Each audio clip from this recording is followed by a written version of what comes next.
ഈശോ മിശിഹായ്ക്ക് സ്തുതിയായിരിക്കട്ടെ. ഇന്ന് ഒക്ടോബർ 9. ഞാൻ ആഷ്ന. ദൈവമാതാവായ പരിശുദ്ധ മറിയം എന്ന പ്രോഗ്രാമിലേക്ക് ഏവർക്കും സ്വാഗതം. മധ്യസ്ഥയായ മറിയം. ക്രിസ്തു കഴിഞ്ഞാൽ ഏറ്റവും വലിയ മധ്യസ്ഥയാണ് പരിശുദ്ധ കന്യകാ മറിയം. പരിശുദ്ധ കന്യകാ മറിയം നമുക്ക് വേണ്ടി നിരന്തരം മാധ്യസ്ഥം വഹിച്ചുകൊണ്ടാണ് ഇരിക്കുന്നത്. ഏറ്റവും വലിയ മധ്യസ്ഥൻ ക്രിസ്തുവാണ്. വിശുദ്ധ പൗലോസ് അപ്പോസ്തലൻ 1 തിമോത്തി 2-ാം അധ്യായം 5 മുതൽ 6 പറയുന്നു: എന്തെന്നാൽ ഒരു ദൈവമേ ഉള്ളൂ, ദൈവത്തിനും മനുഷ്യർക്കും മധ്യസ്ഥനായി ഒരുവനേയുള്ളൂ, മനുഷ്യനായ യേശു ക്രിസ്തു. അവൻ എല്ലാവർക്കും വേണ്ടി തന്നെ മോചനമൂല്യമായി നൽകി. അവൻ യഥാകാലം നൽകപ്പെട്ട ഒരു സാക്ഷ്യവുമായിരുന്നു. ക്രിസ്തുവിന്റെ മാധ്യസ്ഥത്തിന്റെ പ്രാധാന്യം വളരെ വ്യക്തമായി ഈ വചനത്തിൽ പറഞ്ഞിരിക്കുന്നു. ക്രിസ്തുവിന്റെ മാധ്യസ്ഥത്തിൽ പങ്കുചേരലാണ് പരിശുദ്ധ അമ്മയുടെ മാധ്യസ്ഥം. തിരുസഭയിൽ മറിയത്തെ വിളിച്ചപേക്ഷിക്കുന്ന അഭിദാനങ്ങളിലൊന്നാണ് മാധ്യസ്ഥ എന്നത്.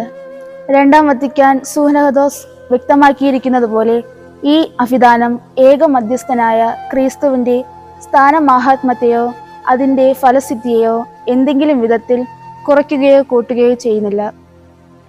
മറിയത്തിന്റെ മാധ്യസ്ഥവും ക്രിസ്തുവിനോടുള്ള ഐക്യത്തെ ശക്തിപ്പെടുത്തുന്നു. ക്രിസ്തുവിന്റെ രക്ഷാകര പ്രവർത്തനങ്ങളിൽ അവിടുത്തെ അമ്മയെന്ന നിലയിൽ, ദുഃഖങ്ങളിൽ പങ്കുകാരിയെന്ന നിലയിലും ഭാഗഭാഹിത്വം വഹിക്കുന്ന മറിയം സകല മനുഷ്യർക്കും രക്ഷ പ്രദാനം ചെയ്യാനുള്ള ക്രിസ്തുവിന്റെ ദിവ്യ അഭിലാഷത്തിലും മധ്യസ്ഥ എന്ന നിലയിൽ പങ്കുചേരുന്നു.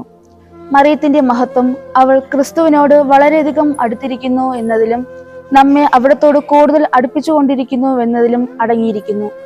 ക്രിസ്തുവുമായി നമുക്ക് കൂടുതൽ ആഭിമുഖ്യം നൽകുന്ന ആധ്യാത്മിക അന്തരീക്ഷം സൃഷ്ടിക്കുന്നതിന് വേണ്ടിയാണ് മറിയം തന്റെ മാധ്യസ്ഥം ഉപയോഗിച്ചുകൊണ്ടിരിക്കുന്നത്.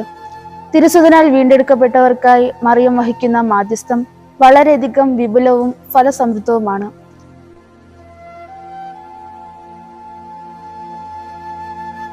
ദൈവമാതാവായ പരിശുദ്ധ മറിയത്തിന്റെ മറ്റൊരു എപ്പിസോഡിൽ കാണാം. നന്ദി, നമസ്കാരം.